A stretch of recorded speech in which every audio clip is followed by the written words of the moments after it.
हामी यो मिजारो एआई भन्ने प्लेटफर्मबारे अलिक गहिरिएर कुरा गरौँ है त। गरौँ। यसले व्यापार गर्ने तरिका अनि ग्राहकसँग कुरा गर्ने शैली नै बदल्ने लक्ष्य राखेको जस्तो देखिन्छ। हो, हाम्रो जानकारी चाहिँ युट्युबमा भेटिएको एउटा भिडियोको अंशमा आधारित छ।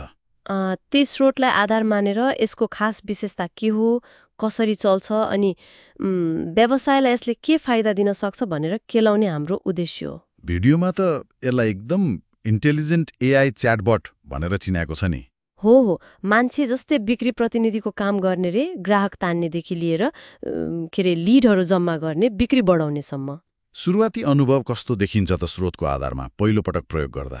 स्रोतले यसको ल्यान्डिङ पेज एकदमै प्रयोगकर्ता मैत्री छ भन्छ। अनि निशुल्क परीक्षण पनि दिने रहेछ। ए, फ्री ट्रायल? अनि त्यो साइन अप गर्न क्लर्क अथेन्टिकेसन भन्ने प्रयोग गर्छ रे, जसले गर्दा सुरक्षित र सजिलो हुन्छ रे।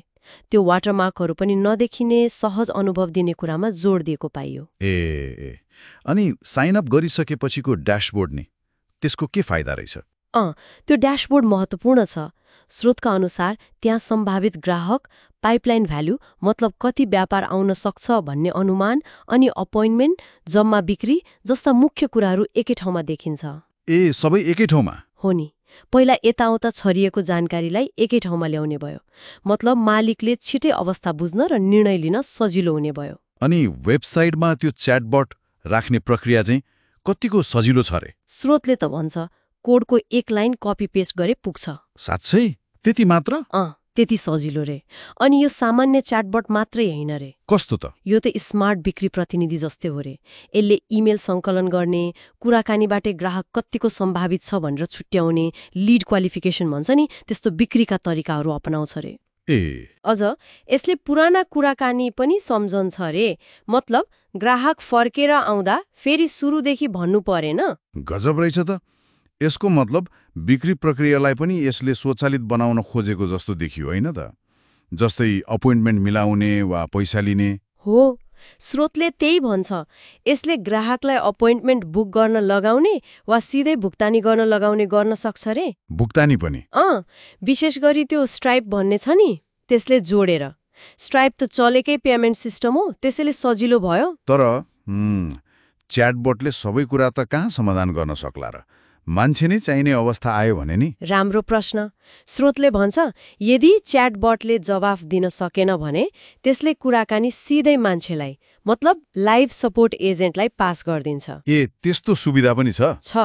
अनि व्यवसायको मालिकलाई तुरुन्तै खबर जान्छ रे। चाहिएमा उनीहरू सिधै रियल टाइम च्याटमा जोडिन पनि सक्छन्।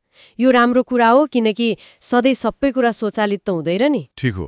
अनि च्याटबटले जम्मा गरेका इमेलहरू, अरू जानकारी चाहिँ कसरी व्यवस्थापन हुन्छ त? त्यो सबै लिडहरू प्लेटफर्म भित्रै एउटा इमेल मार्केटिङ ट्याबमा जम्मा हुन्छ रे। एउटै ठाउँमा? हो।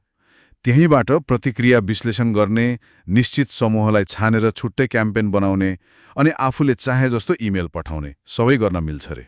छुट्टा छुट्टै सफ्टवेयर चलाइरहनु परेन। अनि सामान बेच्ने, पैसाको हिसाब किताब राख्ने कुरा नि? त्यो स्ट्राइप खाता जोडेपछि मिजारो एआई भित्रैबाट सामान थप्ने, मूल्य तोक्ने अनि भएको कारोबार हेर्ने सबै मिल्छ भनेर देखाएको छ स्रोतले।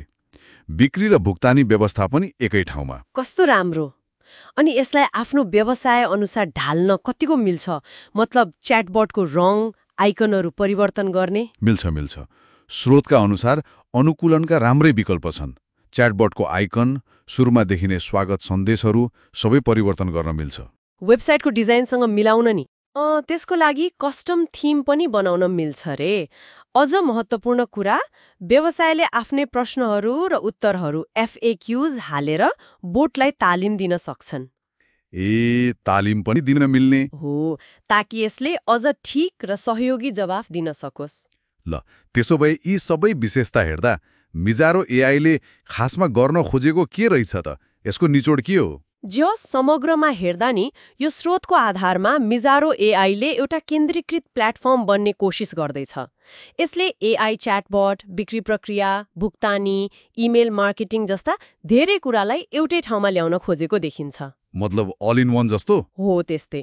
सजिलो सुरुवात, अनबोर्डिङ, एकीकृत ड्यासबोर्ड, स्मार्ट च्याटबट, स्ट्राइप जस्ता प्रणालीसँग एकीकरण अनि आफू अनुकूल बनाउन मिल्ने सुविधाहरू नै यसका मुख्य आकर्षण हुन्। यहाँनिर चाखलाग्दो कुरा के छ भने यस्ता स्वचालित प्रणालीले खासगरी साना र मजौला खालका व्यवसायलाई कति धेरै सहयोग गर्न सक्लान् है, ग्राहकसँगको कुराकानीदेखि बिक्री व्यवस्थापनसम्म। बिल्कुल।